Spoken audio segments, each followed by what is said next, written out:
तो प्यारे छात्रों, मैं आज आपके लिए लेकर उपस्थित हुआ हूँ 7वीं कक्षा की पाठ्य पुस्तक रुचिरा का 8वां पाठ त्रिवर्णः ध्वजः। और इस पाठ की आज हम लेकर आए हैं आपके लिए तीसरी वीडियो। और तीसरी वीडियो में हम 5वें, 6ठे और 7वें अभ्यास को करेंगे। उससे पहले मैं इस पाठ के बारे में आपसे थोड़ी चर्चा कर लेता हूँ। इस पाठ में स्वतंत्रता दिवस के उपलक्ष्य पर आयोजित होने वाले विद्यालय के कार्यक्रम का वर्णन किया गया है, जिसमें छात्र जो हैं आपस में वार्तालाप करते हैं। इस पाठ में तिरंगे झंडे के बारे में बहुत ही महत्वपूर्ण जानकारी है। तिरंगे झंडे में 3 रंग होते हैं। सबसे ऊपर जो रंग होता है वो होता है केसरिया रंग, और मध्य में होता है श्वेत रंग, और सबसे नीचे होता है हरा रंग। तो जो केसर वर्ण होता है वह शौर्य का प्रतीक होता है, श्वेत रंग जो होता है वो सत्य का प्रतीक होता है, और हरा रंग जो होता है वो समृद्धि का सूचक होता है। और इसके अतिरिक्त झंडे के मध्य में एक चक्र होता है जिसमें 24 तीलियां होती हैं। अब यह भी हमें पता होना चाहिए कि जो तिरंगा झंडा है भारत का, उस झंडे में जो 3 रंग हैं उनकी विशेषता क्या है। तो देखिए, जो केसर वर्ण होता है वो त्याग का और उत्साह का सूचक होता है, और जो मध्य में श्वेत रंग होता है, सफेद रंग होता है, वो सात्विकता का और पवित्रता का द्योतक होता है। हरा रंग वसुंधरा अर्थात पृथ्वी की सुषमा का अर्थात कृषि का सूचक है, और उर्वरता का भी सूचक है।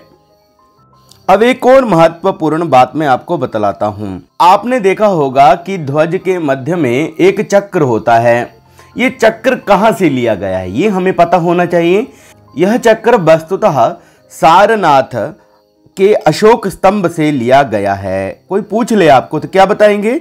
सारनाथ के अशोक स्तंभ से यह चक्र लिया गया है। और इसमें कितने अरा होते हैं, कितनी तीलियां होती हैं? 24 होती हैं।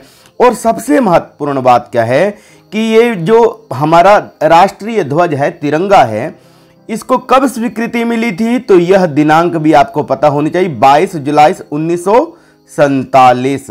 याद रखेंगे आप इसको। तो इसके बाद अस्माकं त्रिवर्णः ध्वजः स्वाधीनतायाः राष्ट्रगौरवस्य च प्रतीकः। यह भी याद रखें कि हमारा जो राष्ट्रीय ध्वज है यह स्वाधीनता का, स्वतंत्रता का या फिर हमारे राष्ट्र गौरव का प्रतीक है। और इसके बाद अब हम करते हैं प्रारंभ अपने अभ्यास कार्य को। 5वां अभ्यास होता है प्रारंभ।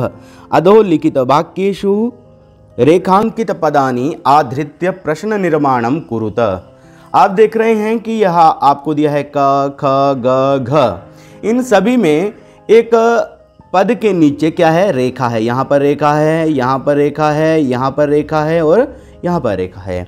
इसके स्थान पर हमें क्या करना है? प्रश्नवाचक चिन्ह बनाना है। तो यहाँ पर उत्तर क्या है हमारा? अस्माकं त्रिवर्ण ध्वजः विश्व विजयी भवेत।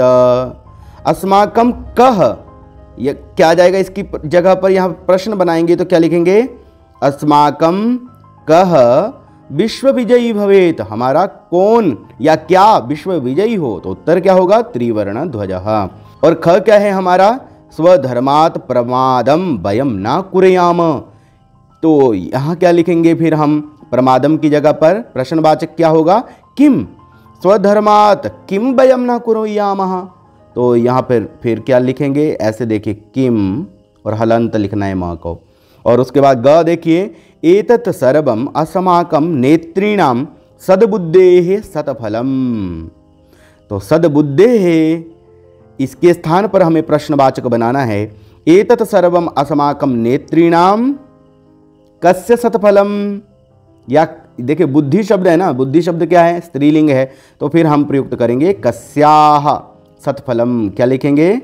कस्याः सत्फलम। और घ क्या है? शत्रुणां समक्षं विजयः सुनिश्चितः भवेत।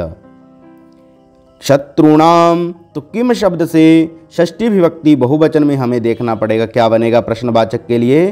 केशाम समक्षम विजयः सुनिश्चितः भवेत। क्या आएगा यहाँ फिर बताइए? क्या आएगा? के शाम, ऐसे लिखेंगे हम। केषां समक्षम विजयः सुनिश्चितः भवेत्। तो पांचवा अभ्यास भी हमारा हो गया है पूरा। अब देखते हैं हमारा छठा अभ्यास क्या है। उदाहरणानुसारम समुचितैः पदैः रिक्त स्थानानि पूरयत।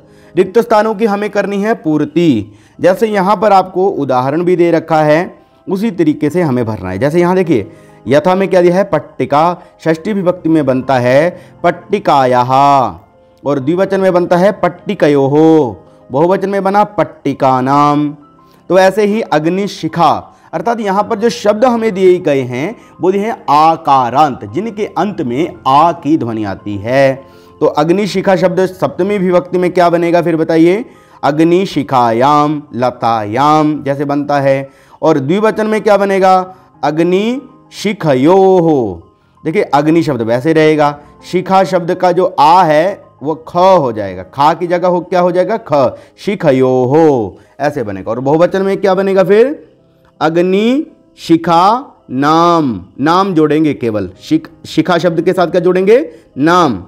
अब आगे देखिए सभा है, सभा शब्द है, चतुर्थी विभक्ति में क्या बनेगा, जैसे बनता है लता शब्द से बनता है लतायै। तो यहाँ पर चतुर्थी में क्या बनेगा फिर बताइए, सभायै। क्या बना, सभायै, सभाभ्याम, सभाभ्यः। चतुर्थी में क्या बनेगा, सभाभ्यः। अब आगे देखिए अहिंसा शब्द है, अहिंसा शब्द में द्वितीया विभक्ति में क्या बना, अहिंसाम। जैसे लता शब्द है तो बनेगा लताम, तो अहिंसा शब्द है तो बना अहिंसाम, अहिंसे, अहिंसाः। फिर से देखिए अहिंसाम, अहिंसे, अहिंसाः बहुवचन में, लता, लते, लताः, लताम, लते, लताः, ऐसे ही यह भी चलेगा। सफलता शब्द भी आकारांत है, पंचमी विभक्ति, एक वचन में क्या बनेगा फिर बताइए, सफलता शब्द से सफलतायाः, सफलतायाः। सफलता शब्द लिखेंगे और साथ में जोड़ेंगे याः, या के साथ दो विसर्ग जोड़ेंगे, सफलतायाः, सफलताभ्याम, सफलताभ्यः। पंचमी विभक्ति के बहुवचन में क्या बनता है, सफलताभ्यः।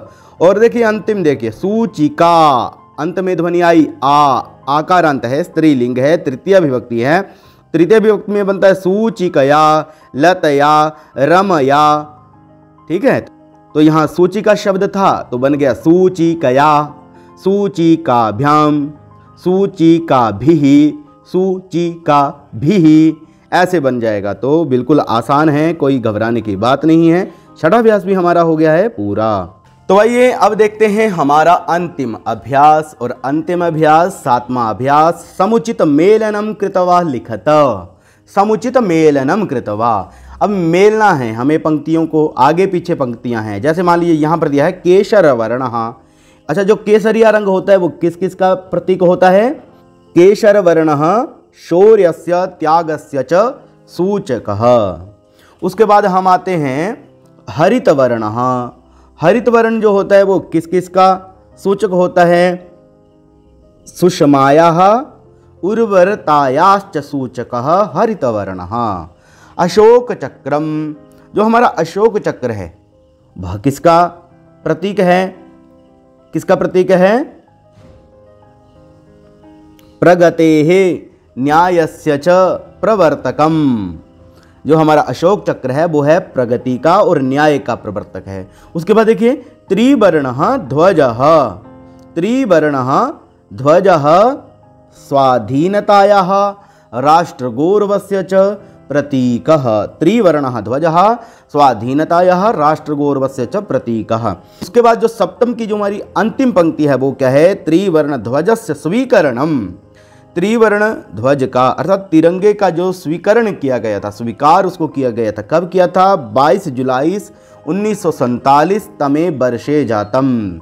अच्छा, 22 को क्या बोलेंगे, 22 जुलाई 47 अधिकम 19 तमे वर्षे जातम। तो इसके साथ ही हमारा अभ्यास कार्य पूरा हो जाता है इस पाठ का। आप ध्यान से इस पाठ को पढ़ें अच्छे से। जहां आपको समझ नहीं आए वहां पर आप हमें कमेंट करके पूछ सकते हैं, हम सदैव आपका सहयोग करने के लिए तत्पर हैं। फिर से मिलेंगे अगली वीडियो में। जय तु संस्कृतम, जय तु भारतम।